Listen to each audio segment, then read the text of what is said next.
Minnie Jean Brown, Elizabeth Eckford, Ernest Green, Thelma Mothershed, Melba Petito, Gloria Ray, Terrence Robbins, Jefferson Thomas, and Carlotta Walsh were part of a group known as Little Rock Nine. They had been recruited by Daisy Gaston Bates, the president of the Arkansas National Association for the Advancement of Colored People and co-publisher of the Arkansas State Press. The Little Rock Nine were a group of 9 African American students who enrolled at formerly all-white Central High School in Little Rock, Arkansas in September 1957. They wanted to go to Central High so they could pursue more classes and opportunities. On September 4th, in 1957, they were caught by a large white mob in front of the school. President Dwight Eisenhower ordered soldiers to come to Central High and escort the 9 African American students into the building. On May 17, 1954, the Supreme Court ruled segregation to be unconstitutional. Prior to the desegregation of Central High School, there had been one high school for whites, Central High School, and one high school for blacks, Dunbar. Until the court's decision, many states across the nation had mandatory segregation laws requiring African American and white children to attend separate schools. Segregation was made a law several times in the 18th and 19th century America, as some believed that black and white people were incapable of coexisting. Daisy Bates carefully vetted the group of students and determined they all possessed the strength and determination to face the resistance they would encounter. In the weeks prior to the start of the new school year, the students participated in intensive counseling sessions, guiding them on what to expect once classes began and how to respond to anticipated hostile situations. On September 3, 1957, the Governor Orville Fabbis went on television and announced that he had called out the Arkansas National Guard to block the entrance of the school. There were about 270 soldiers of the Arkansas National Guard there. He had done this to ensure the protection of all the students. Fabbis insisted that violence and bloodshed might break out if the black students were allowed to enter the school. Warned by the Little Rock Board of Education not to attend the first day of school, the 9 African American students arrived on the second day of school. That night, Daisy Bates called the members of the Little Rock Nine to arrange carpool plans for the next day. Elizabeth Eckford's family, however, did not have a telephone, and the Bates could not reach her to let her know the carpool plans. The morning on September 4th, 1957, Elizabeth Eckford expected that she would go to school as before on a city bus. So, she walked a few blocks to the bus stop, got on the bus, and rode to within 2 blocks of the school. She walked up to the school and the soldiers would not let her go in. She then walked up to the side entrance and the soldiers crossed rifles and pointed her in the direction of the crowd of white people. Elizabeth Eckford recalled that one of the women spat on her. At that moment, she realized she wouldn't go to school and rode the bus home. The other 8 members of Little Rock Nine had been driven to school in Daisy Bates' car, an American activist who helped lead the Little Rock Nine.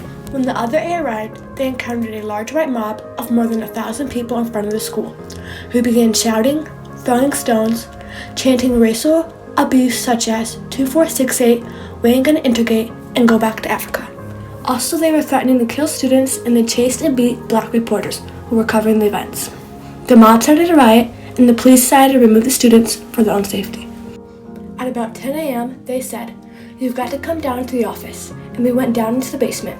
They put us in these cars, and the cops were driving the cars, were shaking. They had guns and sticks, and they were scared.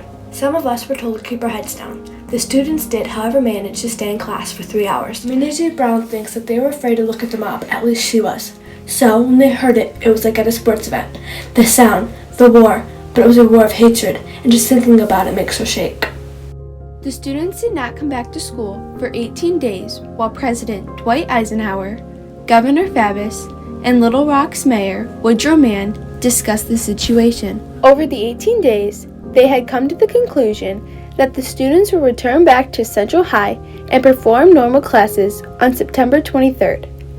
President Dwight Eisenhower sent in federal troops to escort the Little Rock Nine into the school. They entered through the side door to avoid the protesters' attention and wrath. During those next 2 weeks, the treatment of the children had been getting steadily worse in the form of kicking, spitting, and general abuse. The Little Rock Nine continued to face physical and verbal attacks from white students throughout their studies at Central High. One of the students, Minnie Jean Brown, fought back and was expelled. The remaining 8 students, however, attended the school for the rest of the academic year. Their attendance at the school was a test of Brown versus Board of Education. The events that followed their enrollment in Little Rock Central High School provoked an intense national debate about racial segregation and civil rights. May 27, 1958, Ernest Green became the first African American graduate from Central High, and Martin Luther King Jr. attended his graduation ceremony. And later in life, he served under President Jimmy Carter as his assistant secretary in the Department of Labor.